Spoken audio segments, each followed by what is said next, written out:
جب چاند اوپر آ جاتا ہے کتنا خوبصورت لگتا ہے، کتنا اچھا لگتا ہے، ارے اس کو دیکھ سکتا ہے. یہی مثال علماء نے لکھی ہے. اللہ کی ذات میں جلال ہے، اس کے کلام میں بھی جلال ہے، عظمت ہے، ہر ایک اس کو برداشت نہیں کر سکتا.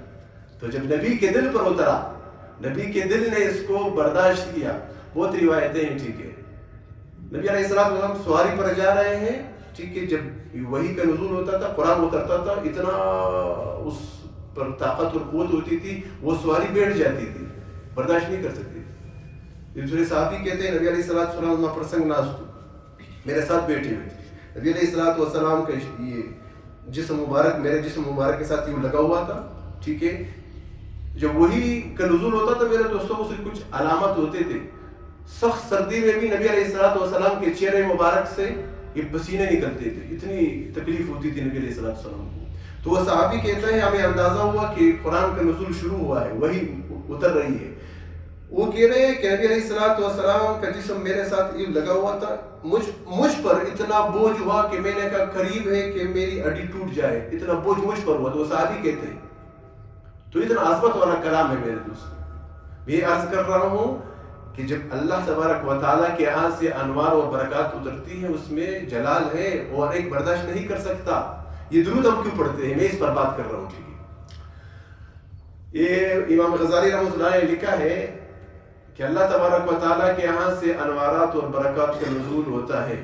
اس وقت بھی، یہ تو روایت میں بھی ہے، روزانہ 70,000 فرشتے نبی کے قبر پر اب بھی آتے ہیں، صبح کو بھی شام کو بھی. اب بھی انوارات اور برکات پوری دنیا میں سب سے زیادہ اللہ کے رسول صلی اللہ علیہ وسلم کے قلب مبارک پر، سینے پر، دل پر ابھی بھی اترتے ہیں. مفتی شفیع صاحب نے لکھا ہے قیامت تک امتی نبی کے دل سے فیض نور حاصل کرتا رہے گا. وہ ایمان کا محل ہے، ایمان ادھر سے ہمیں ملا ہے، نبی کے سینے سے، نبی کے دل سے. تو جس کا تعلق نبی علیہ السلام کی ذات سے جس قدر ہوگا، اس کا ایمان اس قدر مضبوط ہوگا.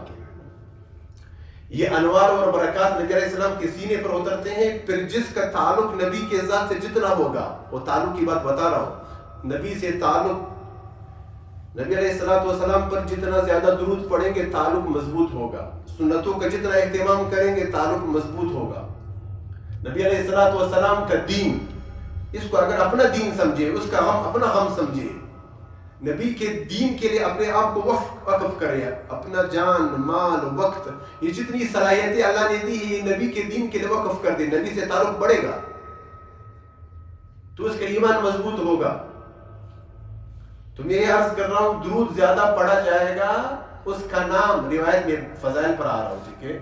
روایت یہ ہے نبی علیہ السلام نے فرمایا جو شخص درود پڑھتا ہے اس کا نام، اس کے والد کا نام، کام، قبیلہ، یہ سب میرے پاس وہ فرشتہ بہت خوبصورت تحفے کی شکل میں لاتا ہے اور عرض کرتا ہے یا رسول اللہ آپ کے فلاں امتی نے فلاں کا بیٹا ہے، آپ کے لیے ہدیہ درود بھیجا ہے. اب یہ سمجھنے کی بات ہے. ٹھیک ہے. اس کو انسان جب سمجھے گا پھر درود کا فلسفہ انسان کو سمجھ آئے گا کہ ہم درود کیوں پڑھتے ہیں. بہت عجیب بات ہے یار. میں کبھی کبھی جب سوچتا ہوں میں اندر سے لرز جاتا ہوں. میرا نام لے کر نبی علیہ السلام دعا دے مجھے، آپ کو مولوی صاحب دعا دے آپ کو خوشی ہوگی، پیر صاحب دعا دے آپ کو خوشی ہوگی، بزرگ آپ کو دعا دے آپ کو خوشی ہوگی. مولوی صاحب نے سب کے سامنے میرا نام لیا دعا دے کر. اللہ کے رسول صلی اللہ علیہ وسلم کے پاس جب میرا نام لیا جائے گا، یہ میرا درود، یہ سلام ہے، تو جواب میں نبی علیہ السلام مجھے دعا دیتے ہیں. اس کو سمجھے میرے دوستو. اللہ کے رسول صلی اللہ علیہ وسلم کے پاس جب نام لیا گیا کہ یا رسول اللہ فلاں تھا، عبداللہ عبد الرحمن کا بیٹا، فلاں قبیلہ، آپ کو اس نے تحفہ بھیجا یا رسول اللہ. تو میرے پاس جب آپ آئیں گے کہ یا مولوی صاحب فلاں آپ کو سلام دے رہا تھا، تو میں جواب دوں گا کہ نہیں دوں گا؟ تو نبی علیہ السلام جواب دیتے ہیں. وہ جواب دعا ہے. نبی علیہ السلام میرے لیے دعا کرتے ہیں، آپ کے لیے دعا کرتے ہیں درود کی برکت سے. اس کو سمجھے. اتنی بڑی فضیلت ہے کہ نبی کے مجلس میں میرا نام لیا جا رہا ہے.